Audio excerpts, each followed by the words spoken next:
নমস্কাৰ এণ্ড স্বাগতম জনাইছোঁ DLED এন্ট্ৰেন্স এক্সাম 2026 জিকে সিৰিজৰ অন্য এটি ভিডিঅ'লৈ।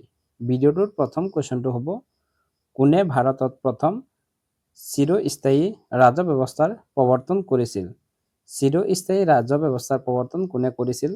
ইয়াৰ ৰাইট এনচাৰটো হৈ যাব option number A, lord Cornwallis. Lord কৰ্ণৱালিছে ভাৰতত প্ৰথমবাৰৰ বাবে চিৰস্থায়ী ৰাজহ ব্যৱস্থাৰ প্ৰৱৰ্তন কৰিছিল। নেক্সট কুৱেশ্যন, স্বাধীন ভাৰতৰ প্ৰথম প্ৰধানমন্ত্ৰী কোন আছিল? ইয়াৰ ৰাইট এনচাৰটো হৈ যাব অপশ্যন নম্বৰ ডি, পণ্ডিত জৱাহৰলাল নেহেৰু। পণ্ডিত জৱাহৰলাল নেহেৰু আছিল স্বাধীন ভাৰতৰ প্ৰথমগৰাকী প্ৰধানমন্ত্ৰী। নেক্সট কুৱেশ্যন, জাপান দেশখন কোনটো আগ্নেয়বলয় ৰিং অফ ফায়াৰত অৱস্থিত? কোনটো ৰিং অফ ফায়াৰত অৱস্থিত বুলি সুধিছে? ইয়াৰ ৰাইট এনচাৰটো হৈ যাব অপশ্যন নম্বৰ এ, প্ৰশান্ত আগ্নেয়বলয়। জাপান দেশখন প্ৰশান্ত আগ্নেয়বলয়ত অৱস্থিত। নেক্সট কুৱেশ্যন, ব্ৰহ্মপুত্ৰ নদীৰ মূল সুঁতি আৰু কোনটো উপসুঁতিৰ মাজত মাজুলী নদীদ্বীপ অৱস্থিত? কোনটো সুঁতি আৰু ব্ৰহ্মপুত্ৰ নদীৰ মূল সুঁতিৰ মাজত মাজুলী নদীদ্বীপ অৱস্থিত বুলি সুধিছে? ইয়াৰ ৰাইট এনচাৰটো হৈ যাব অপশ্যন নম্বৰ চি, খেৰকটীয়া সুঁতি। মাজুলী নদীদ্বীপ ব্ৰহ্মপুত্ৰৰ মূল সুঁতি আৰু খেৰকটীয়া সুঁতিৰ মাজত অৱস্থিত। নেক্সট কুৱেশ্যন, বংগৰ প্ৰথম গভৰ্ণৰ জেনেৰেল কোন আছিল? ইয়াৰ ৰাইট এনচাৰটো হৈ যাব option number A, Lord Warren Hastings. Lord Warren Hastings আছিল বংগৰ প্ৰথমগৰাকী governor general. Next question, Khasi পাহাৰ সম্পূৰ্ণৰূপে কেতিয়া ইংৰাজৰ অধীনলৈ গৈছিল? ইয়াৰ ৰাইট এনচাৰটো হৈ যাব অপশ্যন নম্বৰ এ, 1833 খ্ৰীষ্টাব্দত। 1833 খ্ৰীষ্টাব্দত খাচী পাহাৰ সম্পূৰ্ণৰূপে ইংৰাজৰ অধীনলৈ যায়। নেক্সট কুৱেশ্যন, ভোপাল গেছ দুৰ্ঘটনা কিমান চনত সংঘটিত হৈছিল? ইয়াৰ ৰাইট এনচাৰটো হৈ যাব অপশ্যন নম্বৰ চি, 1984 চনত। 1984 চনত ভোপাল গেছ দুৰ্ঘটনা সংঘটিত হৈছিল। নেক্সট কুৱেশ্যন, ৰাজা ৰামমোহন ৰায়ক কোনে ৰাজা উপাধি প্ৰদান কৰিছিল? ইয়াৰ ৰাইট এনচাৰটো হৈ যাব অপশ্যন নম্বৰ চি, আকবৰ দ্বিতীয়। আকবৰ দ্বিতীয়ই ৰাজা ৰামমোহন ৰায়ক ৰাজা উপাধি প্ৰদান কৰিছিল। নেক্সট কুৱেশ্যন, ভাৰতৰ কোনখন ৰাজ্যত আটাইতকৈ বেছি বনাঞ্চল আছে? কোনখন ৰাজ্যত আটাইতকৈ বেছি বনাঞ্চল আছে বুলি সুধিছে? ইয়াৰ ৰাইট এনচাৰটো হৈ যাব অপশ্যন নম্বৰ বি, মধ্যপ্ৰদেশ। মধ্যপ্ৰদেশত আটাইতকৈ বেছি বনাঞ্চল আছে। বনাঞ্চলৰ যদি ঘনত্ব সোধে তেতিয়াহ'লে হ'ব মিজোৰাম। মিজোৰামত বনাঞ্চলৰ ঘনত্ব আটাইতকৈ বেছি। নেক্সট কুৱেশ্যন, ৰন্ধন কাৰ্যত ব্যৱহাৰ কৰা LPG গেছৰ সম্পূৰ্ণ ৰূপটো কি? ইয়াৰ ৰাইট এনচাৰটো হৈ যাব option number B, liquefied petroleum gas. ৰন্ধন কাৰ্যত ব্যৱহাৰ কৰা LPGৰ সম্পূৰ্ণ ৰূপটো হ'ল liquefied petroleum gas. Next question, অসমত সংঘটিত হোৱা প্ৰথম কৃষক বিদ্ৰোহ কোনটো আছিল? ইয়াৰ ৰাইট এনচাৰটো হৈ যাব অপশ্যন নম্বৰ বি, ফুলগুৰিৰ কৃষক বিদ্ৰোহ। ফুলগুৰিৰ কৃষক বিদ্ৰোহ আছিল অসমত সংঘটিত হোৱা প্ৰথমটো কৃষক বিদ্ৰোহ।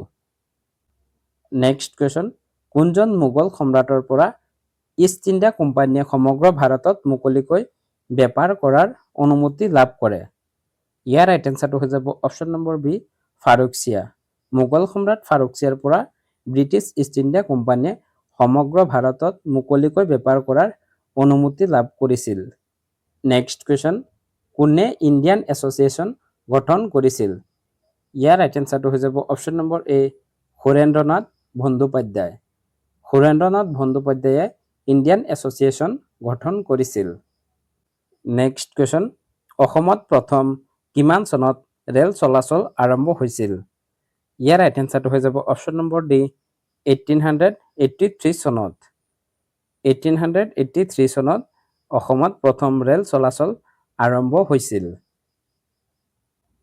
নেক্সট কুৱেশ্যন, অসমত বৰ্তমান মুঠ কিমানখন জিলা আছে? অসমত বৰ্তমান কিমানখন জিলা আছে? ইয়াৰ ৰাইট এনচাৰটো হৈ যাব অপশ্যন নম্বৰ বি 35খন। অসমত বৰ্তমান 35খন জিলা আছে। নেক্সট কুৱেশ্যন, ভাৰতৰ কোনখন ৰাজ্যত সৰ্বাধিক কয়লাৰ ভাণ্ডাৰ আছে? ইয়াৰ ৰাইট এনচাৰটো হৈ যাব অপশ্যন নম্বৰ বি ঝাৰখণ্ড। ঝাৰখণ্ডত ভাৰতৰ আটাইতকৈ বেছি কয়লা পোৱা যায়। নেক্সট কুৱেশ্যন, আমেৰিকা যুক্তৰাষ্ট্ৰৰ ৰাজধানী কি? ইয়াৰ ৰাইট এনচাৰটো হৈ যাব option number D Washington DC. Washington DC হ'ল আমেৰিকা যুক্তৰাষ্ট্ৰ অৰ্থাৎ USA ৰাজধানী। নেক্সট কুৱেশ্যন, বাংলাদেশ কেতিয়া সৃষ্টি হৈছিল? ইয়াৰ ৰাইট এনচাৰটো হৈ যাব অপশ্যন নম্বৰ চি 1971 চনত। বাংলাদেশ এখন দেশ হিচাপে 1971 চনত সৃষ্টি হৈছিল। নেক্সট কুৱেশ্যন, গগনা কোনটো সামগ্ৰীৰে তৈয়াৰ কৰা হয়? ইয়াৰ ৰাইট এনচাৰটো হৈ যাব অপশ্যন নম্বৰ বি বাঁহেৰে। গগনা বাদ্যযন্ত্ৰবিধ বাঁহেৰে তৈয়াৰ কৰা হয়। নেক্সট কুৱেশ্যন, সাহাৰা মৰুভূমি কোনখন মহাদেশত অৱস্থিত? ইয়াৰ ৰাইট এনচাৰটো হৈ যাব option number C Africa. Sahara মৰুভূমিখন আফ্ৰিকা মহাদেশত অৱস্থিত। নেক্সট কুৱেশ্যন, কোনখন দেশক নীল নদীৰ দান বুলি কোৱা হয়? ইয়াৰ ৰাইট এনচাৰটো হৈ যাব অপশ্যন নম্বৰ চি মিছৰ বা ইজিপ্ত। ইজিপ্তক নীল নদীৰ দান বুলি কোৱা হয়। নেক্সট কুৱেশ্যন, ভাৰতৰ লৌহ মানৱ বুলি কাক কোৱা হয়?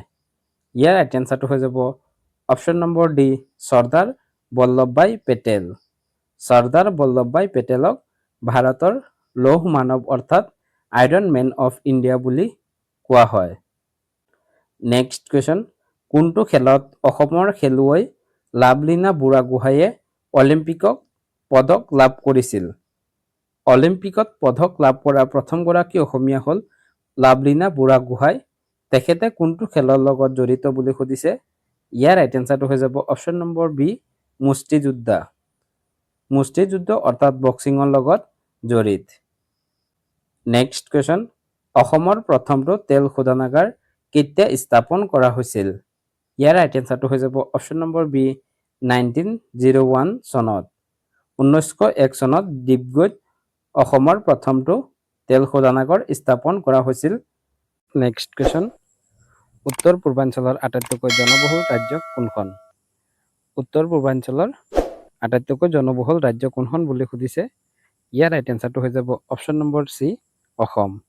উত্তৰ পূব ভাৰতৰ আটাইতকৈ জনবহুল ৰাজ্যখন হ'ল অসম।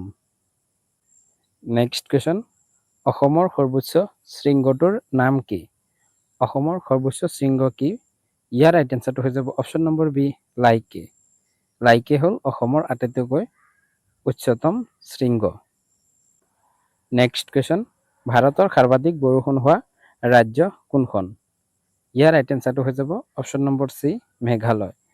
মেঘালয় হ'ল ভাৰতৰ সৰ্বোচ্চ বৰষুণ হোৱা ৰাজ্য। নেক্সট কুৱেশ্যন, পৃথিৱীৰ আটাইতকৈ ডাঙৰ দ্বীপটোৰ নাম কি? ইয়াৰ ৰাইট এনচাৰটো হৈ যাব option number D Greenland. Greenland হ'ল পৃথিৱীৰ আটাইতকৈ ডাঙৰ দ্বীপ। নদী দ্বীপ যদি সোধে তেতিয়াহ'লে হ'ব মাজুলী। মাজুলী হ'ল পৃথিৱীৰ আটাইতকৈ বৃহত্তম নদী দ্বীপ। নেক্সট কুৱেশ্যন, পৃথিৱীৰ একমাত্ৰ উপগ্ৰহটোৰ নাম কি? ইয়াৰ ৰাইট এনচাৰটো হৈ যাব অপশ্যন নম্বৰ ডি চন্দ্ৰ। চন্দ্ৰ হ'ল পৃথিৱীৰ একমাত্ৰ উপগ্ৰহ। নেক্সট কুৱেশ্যন, ভাৰতৰ আটাইতকৈ পুৰণি গ্ৰন্থখনৰ নাম কি? ইয়াৰ ৰাইট এনচাৰটো হৈ যাব option number C Rigveda. Rigveda হ'ল আটাইতকৈ পুৰণি গ্ৰন্থ। এইখিনি আছিল আজিৰ আমাৰ মক টেষ্ট 1ত আলোচনা কৰিবলগীয়া কুৱেশ্যন এণ্ড এনচাৰ। এই 30টা কুৱেশ্যন এনচাৰৰ ভিতৰত আপোনালোকে কিমানটা কৰিব পাৰিছে কমেণ্টত জনাই যাব। ইয়াৰ পিছত আজিৰ আমাৰ কুৱেশ্যনটো হ'ল পৃথিৱীৰ আটাইতকৈ ক্ষুদ্ৰতম নদীদ্বীপটোৰ নাম কি? ইয়াৰে 4টা অপশ্যনৰ ভিতৰত আপোনালোকে ৰাইট এনচাৰটো কমেণ্টত জনাব। ভিডিঅ'টো শেষলৈ চাই থকাৰ বাবে ধন্যবাদ। জয় আই অসম।